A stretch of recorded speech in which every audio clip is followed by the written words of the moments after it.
Hi, welcome to holisticinvestment.in.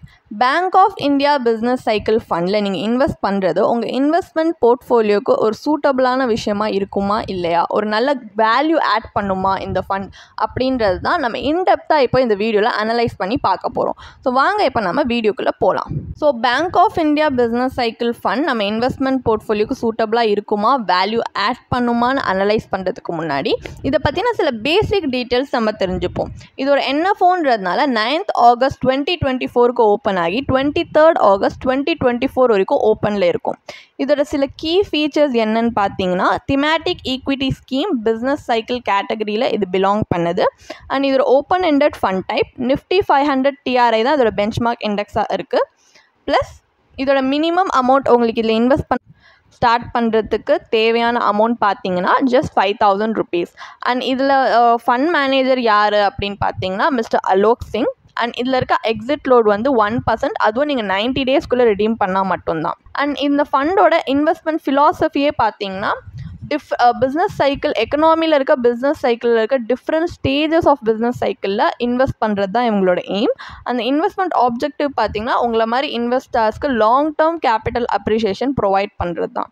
அது எப்படின்னா, இப்போது பிஸ்னஸ் சைக்கிள் இருக்கும் பார்த்திங்களா, different stages of business cycle இந்த எக்கனாமியில் இருக்கிற மாதிரி ஸ்டாக்ஸ் இல்லை வேரியஸ் செக்டார்ஸில் இருக்கிற மாதிரி டைனாமிக்காக அலோகேட் பண்ணி அதுலேருந்து இன்வெஸ்ட் பண்ணி அதில் கிடைக்கிற ரிட்டர்ன்ஸ் வச்சு லாங் டேர்ம் கேபிட்டல் அப்ரிஷியேஷன் இன்வெஸ்டர்ஸ்க்கு ப்ரொவைட் பண்ணுறது தான் இவங்களோட aim and investment objective. So இப்போ இந்த ஃபண்டோட சில பேசிக் டீட்டெயில்ஸ் நம்ம தெரிஞ்சுக்கிட்டோம். இப்போ நம்ம இந்த ஃபண்ட் நம்மளுக்கு சூட்டபிளாக இருக்குமா இல்லையான்றதை அனலைஸ் பண்ணுவோம். அது எப்படி பண்ண போகிறோன்னா, இதில் இன்வெஸ்ட் பண்ணால் என்ன மாதிரியான ப்ரோஸ் அண்ட் கான்ஸ், அதாவது அட்வான்டேஜஸ் டிஸ்அட்வான்டேஜஸ் என்னென்ன இருக்குன்றதை பார்ப்போம். ஃபர்ஸ்ட் இதில் இன்வெஸ்ட் பண்ணால் என்ன மாதிரியான அட்வான்டேஜஸ் இருக்குது அப்படின்றத பார்ப்போம். ஸோ இந்த ஃபண்ட் வந்து டாப் பர்ஃபார்மிங் கம்பெனிஸ் இருக்கும் பார்த்தீங்களா, அதுவும் டிஃப்ரெண்ட் ஸ்டேஜஸ் பிஸ்னஸ் சைக்கிள் எக்கனாமியில் அண்டர்கோ பண்ணுற மாதிரி டாப் பர்ஃபார்மிங் கம்பெனிஸ், அதாவது டிஃப்ரெண்ட் செக்டார்ஸ் அண்ட் ஸ்டாக்ஸ் இருக்கிற மாதிரி இருக்கிற டாப் பர்ஃபார்மிங் கம்பெனிஸில் இன்வெஸ்ட் பண்ணி இந்த ஃபண்ட் ஆக்சுவலி சொல்ல போனால் டைவர்சிஃபைடாக தான் இன்வெஸ்ட் பண்ணியிருக்காங்க. ப்ளஸ் நீங்கள் இன்வெஸ்டராகவே வந்து உங்களோட அலோகேஷனாக இந்த மாதிரி different stages of business cycle போயிட்டுருக்க வேரியஸ் செக்டார்ஸ் அண்ட் ஸ்டாக்ஸ் இந்த எக்கனாமியில் இருக்கிற மாதிரி கம்பெனிஸில் அலோகேஷன் கொடுக்கணும் அப்படின்னு நினச்சி இன்வெஸ்ட் பண்ணணும்னு நினைக்கிறீங்கன்னா ப்ராபபிளி உங்களுக்கு இது சூட்டபிள் ஆப்ஷனாக இருக்கலாம். ப்ளஸ் இந்த மாதிரி new trends and emerging sectors இப்போ மார்க்கெட்டில் நல்லா பர்ஃபார்ம் பண்ணுது, நல்ல ரிட்டர்ன்ஸ் டெலிவர் பண்ணுதுன்னா கண்டிப்பாக உங்கள் இன்வெஸ்ட்மெண்ட் போர்ட்ஃபோலியோவில் இருக்க ஓவரால் ரிட்டர்ன்ஸுமே இது பூஸ்ட் பண்ணி விடும். அண்ட் இந்த NFO ஒரு high risk and high return கான்செப்டை வந்து அப்ளை பண்ணுறதுனால இதில் எவ்வளோ ஹையர் ரிஸ்க் எடுக்கிறோமோ அந்தளவுக்கு பொட்டன்ஷியலி ஹை ரிட்டர்ன்ஸ் வரதுக்கான பொட்டன்ஷியல் இருக்குது. ஸோ நீங்கள் ஒரு அக்ரெசிவ் இன்வெஸ்டர், நிறைய ரிஸ்க் எடுக்கக்கூடியவர், அதுவும் டிஃப்ரெண்ட் ஸ்டேஜஸ் ஆஃப் பிஸ்னஸ் சைக்கிளில் இருக்கிற எக்கனாமி, அதுவும் வேரியஸ் செக்டார்ஸ் அண்ட் ஸ்டாக்ஸ்க்கு மிடில் இருக்கிற எக்கனாமியில் இருக்கிற டிஃப்ரெண்ட் ஸ்டேஜஸ் ஆஃப் பிஸ்னஸ் சைக்கிளில் புல்லிஷாக நீங்கள் இன்வெஸ்ட் பண்ணக்கூடியவர்னா உங்களுக்கு இது சூட்டபிளாக இருக்கிற சான்சஸ் இருக்குது. இது வந்து இதில் இருக்க ப்ரோஸ், அதாவது அட்வான்டேஜஸ். ஸோ இதே கான்ஸ் டிஸ்அட்வான்டேஜஸ் என்னன்னு பார்த்தீங்கன்னா, நான் ஆல்ரெடி சொன்ன மாதிரி இல்லை ஹை ரிஸ்க் இருக்கிறதுனால மார்க்கெட் சைக்கிளில் வந்து ஷார்ட் டேர்ம் பீரியடில் ரொம்ப வந்து அன்பிரிடிக்டபுளாக இருக்கும். அதுவும் ஹைலி ரிஸ்கியாக இருக்கும் போது இன்னும் ஹைலி ரிஸ்கியாக தான் இருக்கும் ஷார்ட் டேர்மில், இன்னும் லாங் டேர்மில் கம்பேர் பண்ணிங்கன்னா. ஸோ நீங்கள் short term investor, short term financial goals achieve பண்ணுறதுக்காக இதில் இன்வெஸ்ட் பண்ண பார்க்குறீங்க அப்படின்னா கண்டிப்பாக நீங்கள் அவாய்ட் பண்ணுறது நல்லது. ஏன்னா இது ரொம்ப ரிஸ்கியாக இருக்கும் ஷார்ட் டேர்மில். மார்க்கெட் சைக்கிள் ரொம்ப அன்பிரிடிக்டபுளாக இருக்கிறதுனால இது எப்போ ஹைக்கு போகும் லோக்கு போகும் கொஞ்சம் ஸ்டெபிலிட்டி இருக்காது, அந்தளவுக்கு ரொம்ப வாலட்டைலாக இருக்கும். ஸோ இதே நீங்கள் லாங் டேர்மில் பார்த்தீங்கன்னா ஒரு 7 to 10 years வரைக்கும் இன்வெஸ்ட் பண்ணிங்கன்னா மார்க்கெட் சைக்கிளும் கொஞ்சம் ஸ்டேபிள் ஆகிருந்திருக்கும், கம்ப்ளீட் ஆகியிருக்கும். ஸோ உங்களுக்கு லைட்டாக ஸ்டேபிளாக இருக்கும். ஸோ ஷார்ட் டேர்மில் இன்வெஸ்ட் பண்ணுறத விட லாங் டேர்ம் இன்வெஸ்ட்மெண்ட் இந்த NFOக்கு சூட்டபிளாக இருக்கும். ஷார்ட் டேர்ம் ரொம்ப ரிஸ்கியாக இருக்கும். ஸோ அவாய்ட் பண்ணுறது நல்லது. அதே நேரத்தில் இது உங்கள் கோர் இன்வெஸ்ட்மெண்ட் போர்ட்ஃபோலியோவில் நீங்கள் இன்வெஸ்ட் பண்ணுறதும் இன்வெஸ்ட் பண்ணி ஆட் பண்ணுறதுமே சூட்டபிளாக இருக்கும்னு சொல்ல முடியாது. ஏன்னா இது NFOன்றதுனால இதோட ஒரு ப்ராப்பர் ட்ராக் ரெக்கார்டோ ரிசர்ச்சோ நம்ம கையில் இல்லை. ஸோ நம்ம இந்த மாதிரி அனலைஸ் பண்ணி ரிஸ்க், ஒரு கால்குலேட்டட் ரிஸ்க் எடுக்கக்கூடிய ஒரு நிலைமையில் இல்லாததுனால நம்ம கோர் இன்வெஸ்ட்மெண்ட் போர்ட்ஃபோலியோவில் இப்படி ப்ராப்பராக நம்ம கால்குலேட்டட் ரிஸ்க் எடுக்காமல் ஒரு பிளைண்ட் ரிஸ்க் எடுத்து ஆட் பண்ணும்போது இதில் ஏதாவது இது நல்லா பர்ஃபார்ம் பண்ணலை அப்படின்னா நம்ம கோர் இன்வெஸ்ட்மெண்ட் போர்ட்ஃபோலியோவில் நம்ம இருக்கிற மற்ற ஃபண்ட்ஸுமே இது அஃபெக்ட் பண்ணும், அதுலேருந்து வர ரிட்டர்ன்ஸுமே இது இம்பாக்ட் பண்ணும். ஸோ ஏன்னா இப்போ இந்த ஃபண்டில் இருக்க இந்த தீம் வந்து இப்போ இந்த new trend and emerging sectors probably நல்லா பர்ஃபார்ம் பண்ணலாம் மார்க்கெட்டில். பட் அதுக்காக இது எல்லாமே இந்த மாதிரி வரது எல்லாமே எப்போவுமே ஸ்டாக் மார்க்கெட் ரிட்டர்ன்ஸாக ட்ரான்ஸ்லேட் ஆகும்னு சொல்ல முடியாது. ஸோ அதனால் சப்போஸ் நீங்கள் இன்வெஸ்ட்மெண்ட் போர்ட்ஃபோலியோ ஆட் ஆட் பண்ணீங்க, இது வந்து ஏதாவது நெகட்டிவாக போச்சுன்னா நீங்கள் இதை உங்கள் போர்ட்ஃபோலியோவை நெகட்டிவ் ட்ரிகர்ஸ்க்கு ஓவர் எக்ஸ்போஸ் பண்ணவும் சான்சஸ் இருக்குது. ப்ளஸ் என்னதான் இது வேரியஸ் செக்டார்ஸ் அண்ட் ஸ்டாக்ஸில் இன்வெஸ்ட் பண்ணாலுமே எல்லாமே டிஃப்ரெண்ட் பிஸ்னஸ் சைக்கிள்ஸ் அந்த ஸ்டேஜ்க்கு போகிற எக்கனாமியில் இருக்கிற மாதிரி தான் இவங்க அந்த தீமில் தான் இன்வெஸ்ட் பண்ணுறாங்க.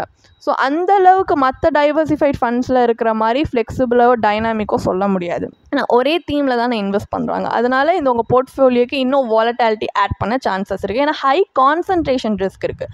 சப்போஸ் இந்த new trend and emerging sector இந்த பிஸ்னஸ் சைக்கிள் தீமே வந்து இப்போது அண்டர் பெர்ஃபார்ம் பண்ணிடுச்சு மார்க்கெட்னா கண்டிப்பாக உங்களோட இன்வெஸ்ட்மெண்ட் போர்ட்ஃபோலியோவில் இருக்க ஓவரால் ரிட்டர்ன்ஸும் இது பாதிக்கும். ஏன்னா இந்த மாதிரி ஒரு திமேட்டிக் ஃபண்டில் இன்வெஸ்ட் பண்ணுறதுக்கு அந்த timing and circle of competence நம்ம சைடில் இருந்தால் தான் நம்மளால் பொட்டன்ஷியலி நல்ல ரிட்டர்ன்ஸ் எடுக்க முடியும். அதுக்கு நம்ம டைமிங்காக மார்க்கெட் ப்ரெடிக்ட் பண்ணுற மாதிரி இருக்கணும். அதுக்கு நல்ல சஃபிஷியன்ட் நாலேஜ் இருக்கணும். ஏன்னா மார்க்கெட் ப்ரெடிக்ட் பண்ணுறது இட்ஸ் ஹைலி எப்படி சொல்கிறது ஸ்கி அண்ட் நம்மளால் அந்த அளவுக்கு முடியாது. அது ரொம்ப அன்பிரிடிக்டபுளாக இருக்கும். அதை ப்ரெடிக்ட் பண்ணுற அளவுக்கு இல்லை. ஸோ அந்த டைமிங் அண்ட் சர்க்கிள் ஆஃப் காம்பன் நம்ம இதில் தான் பொட்டன்ஷியலாக கெயின்ஸே பார்க்க முடியும்.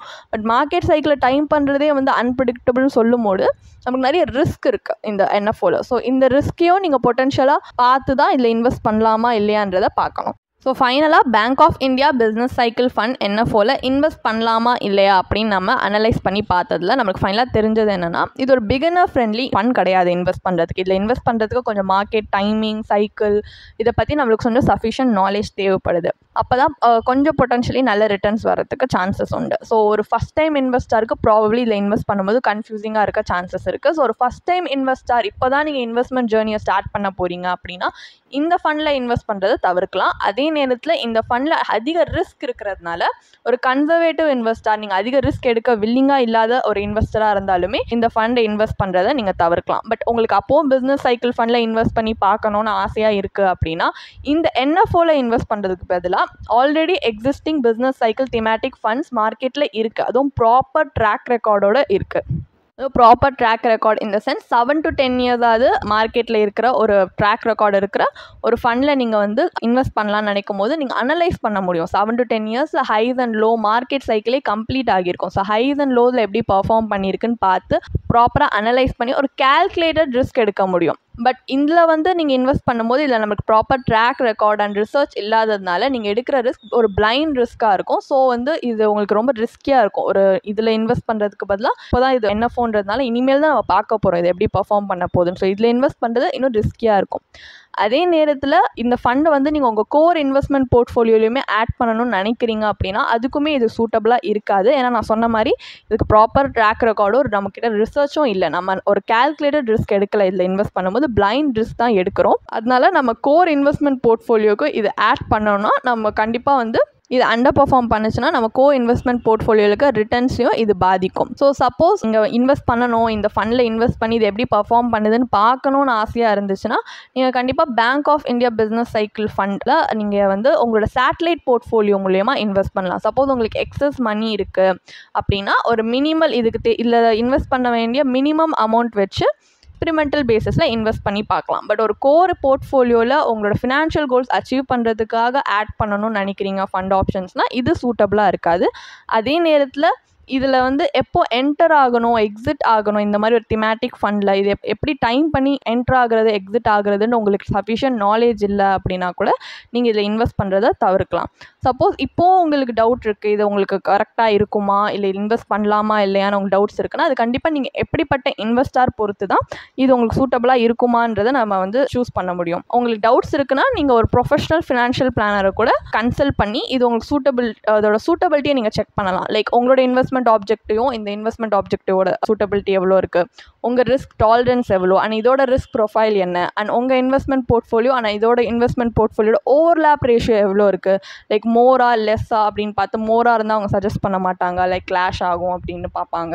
இல்லை எவ்வளோ அலோகேஷன் கொடுத்தா இந்த ஃபண்டுக்கு உங்களோட ஃபினான்ஷியல் கோல்ஸ் இன்னும் பெட்டராக அச்சீவ் பண்ணலான்னு பார்ப்பாங்க. ஸோ இந்த மாதிரி நிறைய ஃபேக்டர்ஸை கன்சிடர் பண்ணி தான் இதில் இன்வெஸ்ட் பண்ணலாமா இல்லையான்றதே அவங்க சஜஸ்ட் பண்ணுவாங்க. ஸோ ஒரு சர்டிஃபைட் ஃபினான்ஷியல் பிளானர் ப்ரொஃபஷனல்னு சொல்லும்போது உங்களுக்காகவே அவங்க personalise financial plan and investment strategies craft பண்ணி தருவாங்க. ஸோ லாங் டேர்மில் உங்கள் இன்வெஸ்ட்மெண்ட் ஜேர்னி இன்னும் ஹேசல் ஃப்ரீ அண்ட் ஸ்மூத்தாக பண்ணிடுறதுக்கு அவங்க ஹெல்ப்ஃபுல்லாக இருப்பாங்க. ஸோ நீங்கள் இந்த ரூட்டில் கூட கன்சிடர் பண்ணி இன்வெஸ்ட் பண்ணி பார்க்கலாம். அண்ட் உங்களுக்கு இதே மாதிரி ப்ரொஃபஷனல் கைடன்ஸ் தேவைப்படுது இல்லை ஒரு ஃபினான்ஷியல் இல்லை இன்வெஸ்ட்மெண்ட் டிசிஷன் எடுக்கிறதுக்கு ஒரு ப்ரொஃபஷனல் ஃபினான்ஷியல் பிளானர் ஹெல்ப் பண்ணாங்கன்னா நல்லாயிருக்கும்னு யோசிச்சிங்கன்னா எங்களோட ப்ரொஃபஷனல் ஃபினான்ஷியல் பிளானரோட ஒரு ஒன் காம்ப்ளிமெண்ட்ரி கன்சல்டேஷனை நீங்கள் புக் பண்ணியிருக்கலாம். அதுக்கான லிங்க் நாங்கள் டிஸ்கிரிப்ஷனில் கொடுத்துருக்கோம். ப்ளஸ் நாங்கள் ரெகுலராக ஃப்ரீயாகவே லைவ் வெபினார்ஸ் கண்டக்ட் பண்ணுறோம். இந்த வெபினார்ஸில் நீங்கள் வந்து இன்வெஸ்ட்மெண்ட் இல்லை ஃபினான்ஷியல் இன்சைட்ஸை இந்த ஃபினான்ஸ் இண்டஸ்ட்ரியோட லீடிங் எக்ஸ்பர்ட்ஸ் மூலியமாகவே டேரெக்டாக கற்றுக்கலாம். ஸோ அதுக்கான ரிஜிஸ்ட்ரேஷன் லிங்க்கும் நாங்கள் டிஸ்கிரிப்ஷனில் கொடுத்துருக்கோம். உங்களுக்கு இந்த வீடியோ பிடிச்சிருந்துச்சுன்னா கண்டிப்பாக லைக் பண்ணுங்கள், சப்ஸ்கிரைப் பண்ணுங்கள். ஸோ நாங்கள் இன்னும் நிறைய ஃபினான்ஷியலி பெனிஃபிஷியல் கண்டென்ட்டோட உங்களை திரும்பி நெக்ஸ்ட் வீடியோவில் சந்திக்கிறோம். ஸோ இந்த வீடியோ பார்த்ததற்கு மிக்க நன்றி.